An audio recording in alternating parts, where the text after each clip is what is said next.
Hello and welcome to a new CINECOLA podcast. And because I'm trying to make them all kind of video podcasts, I mean simple things, it might take me a little longer to have stuff uploaded, like audio video stuff, which already takes me a while because I'm doing a lot of things at the same time. But this is something that I just want to try out, so I'm going to try and make this a video as well. Now, apologies for not having an editorial up last week. The first ones that I uploaded were on the website were quite successful, so I was thinking, I always had it in mind to make it a weekly feature, but it's hard to just have that continuity in that sense and regularity. So nevertheless, I'm going to keep going with it. This is my podcast from the 2nd of October 2014, and it's entitled Independence Cinema. Recently, I've had the pleasure of attending the Raindance Film Festival, which at the time of publishing is still going strong and will be for the next couple of days. I have of course been impressed by the body of work presented at the festival, which excites me as a film buff as well as a film writer and reporter, and clearly shows that fresh new voices in this media are not lacking. What I have also been able to admire about Raindance is its direct and, if you will, punk rocking nature, one which we may of course even call guerrilla approach, which would be a suitable term. A filmmaker may walk into the View Piccadilly, which is a cinema where the festival is taking place, wait in the queue for the lobby to get a ticket to attend the screening, and in the meantime strike up a conversation with the person in front of them.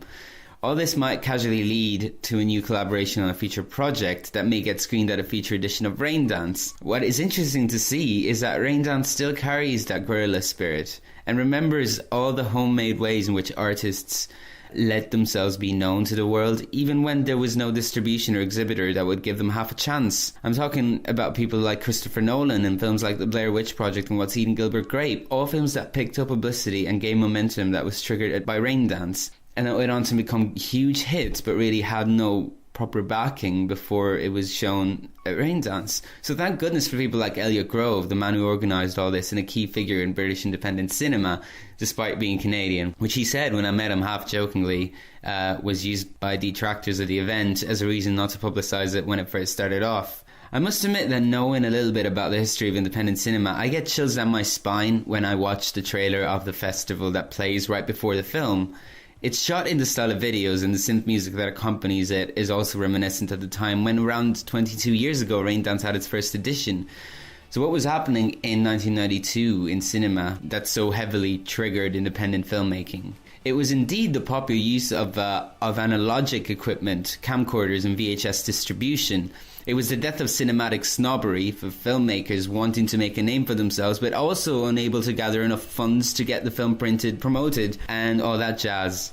They could take everything Godard had said a few years previous about filmmaking and really do it.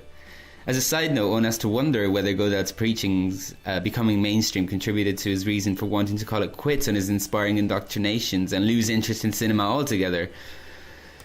But getting back to it, the old video days, let's not forget that this was the way in which filmmakers were able to make a name for themselves. Let's also not forget that this brought a wave of excitement that hadn't been felt probably since the 60s, when, of course, cinema was competing against television. And let's also not forget that some filmmakers saw this an opportunity to start dealing with themes and issues that might have been considered taboo up to that point. So we're talking about representation of minorities in films, sometimes for the first time. For example, let's not forget that it wasn't long before 1992 that a movement like the new queer cinema was born out of filmmakers like Derek Jarman shooting videos and distributing them on tapes.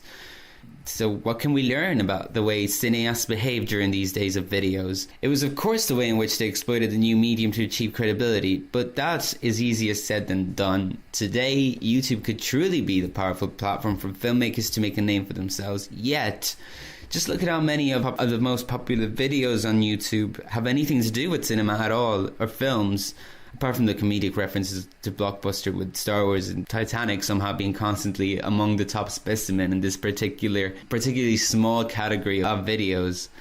Just look at the amount of vlogs about absolutely nothing, and the 2-hour long videos about some guy having a conversation with a buddy on Skype about a football match. These are videos that get thousands of views.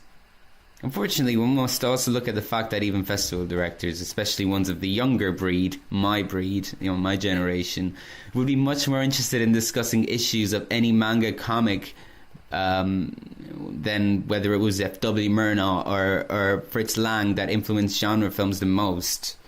So there's nothing wrong with that, by the way. I too have my guilty pleasures. But what I'm trying to say is that I think YouTube can be used to promote a passion for films, which is a 360-degree passion for films, the history of cinema and films that are out now, whatever. You know, I'd love to watch really long films about someone talk about anything that has to do with cinema and really get into it, like, you know, and get inspired by it. Actually, that's kind of what I'm doing now.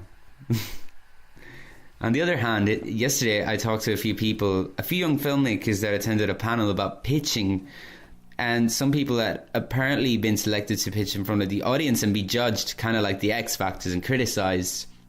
Some guy seemingly walked on stage boasting about how it didn't matter what they would tell him because the project had already been kickstarted and he had a budget of 20 million, and not only that, but Colin Farrell was already cast.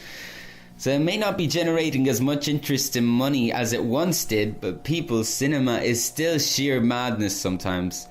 Yeah, let's not forget the networking parties. All right. Well, thanks very much for listening, and, you know, join me on the next video, but keep reading CINECOLA, which is updated as regularly as it possibly can. Keep listening to Fred Film Radio, of course. That's where all my interviews are, and you can listen to those. So thanks very much. And keep on rocking.